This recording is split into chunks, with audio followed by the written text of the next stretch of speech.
Ideas. അപ്പോൾ ഇന്നത്തെ craft cardboard കൊണ്ടാണ്. ഞാൻ കാർഡ്ബോർഡ് നല്ല കട്ടിയുള്ളൊരു കാർഡ്ബോർഡ് എടുത്തിട്ട് ഇതുപോലെ 5x5 സെൻറ്റിമീറ്റേഴ്സ്, അതായത് 5 സെൻറ്റിമീറ്റർ വെച്ചിട്ട് രണ്ട് സൈഡും വരുന്ന രീതി സ്ക്വയർ പീസായിട്ട് കുറേ കട്ട് ചെയ്തെടുക്കുന്നുണ്ട്. അപ്പോൾ 9 പീസ് കട്ട് ചെയ്തെടുത്തിട്ടുണ്ട്, മൂന്നെണ്ണം വെച്ചിട്ട്. എന്നിട്ട് അതിൻ്റെ മുകൾ വശത്ത് നമ്മുടെ വീടിൻ്റെ ഷേപ്പ് വരുന്ന രീതിയിൽ ഒന്ന് കട്ട് ചെയ്തെടുക്കാം. എന്നിട്ട് 3 ഒട്ടിച്ചു കൊടുക്കുക.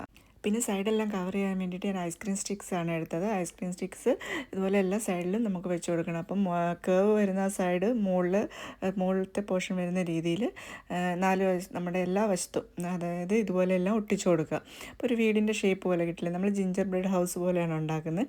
എന്നിട്ട് നമ്മളിത് ഇങ്ങനെ വെച്ചിട്ട് ഒട്ടിച്ചെടുത്ത് കഴിഞ്ഞിട്ട് നമ്മൾ അതിനെ ഡെക്കറേറ്റ് ചെയ്യത്തില്ലേ, നമ്മൾ നല്ലൊരു വൈറ്റ് പെന്ന് വെച്ചിട്ട് ചെയ്യുകയാണെങ്കിൽ കുറച്ചും കൂടി ഡീറ്റെയിൽഡായിട്ടൊക്കെ ചെയ്യാം. ഞാൻ പേസ്റ്റൽ കളർ എടുത്തുകൊണ്ടാണ് ഇച്ചിരി കളർ ഒരു ഡിമായിട്ട് തോന്നി. വൈറ്റ് തന്നെ എടുക്കുകയാണെങ്കിൽ കുറച്ചുകൂടെ നല്ല കളർ കിട്ടും. അപ്പം ബേസ് നമുക്ക് പെയിൻ്റ് അടിച്ച് കൊടുക്കേണ്ട കാര്യമില്ലല്ലോ, നമുക്ക് ജിഞ്ചർ ബ്രെഡിൻ്റെ കളർ തന്നെ ആയതുകൊണ്ട് നമ്മൾ പെയിൻ്റ് ഒന്നും ചെയ്ത് കൊടുത്തില്ല. കുറച്ചുകൂടെ സമയമെടുത്ത് നമ്മുടെ പെന്നുണ്ടെങ്കിൽ, വൈറ്റ് മാർക്കർ പെന്നുണ്ടെങ്കിൽ ഒക്കെ നല്ല കുറച്ചുകൂടി ഡീറ്റെയിൽഡായിട്ടൊക്കെ വരച്ച് സെറ്റാക്കി എടുക്കാം. നമുക്കിത് ഇങ്ങനെ ബീഡ്സൊക്കെ കൊടുത്തൊരു ഹാങ്ങിങ് കൊടുത്ത് ക്രിസ്മസ് ട്രീയിലും ഇടാം, അല്ലെങ്കിൽ നമുക്കിതുപോലെ കുറേ ഉണ്ടാക്കിയ ഗാർലൻസ് ആയിട്ട് ഉപയോഗിക്കാം. ഒരു ജിഞ്ചർ ബ്രെഡിൻ്റെ തീമിൽ കുറേ ഡെക്കറേഷൻസ് വരുന്നില്ലേ, ആ ഒരു ഐഡിയ വെച്ച് ചെയ്തതാണ്.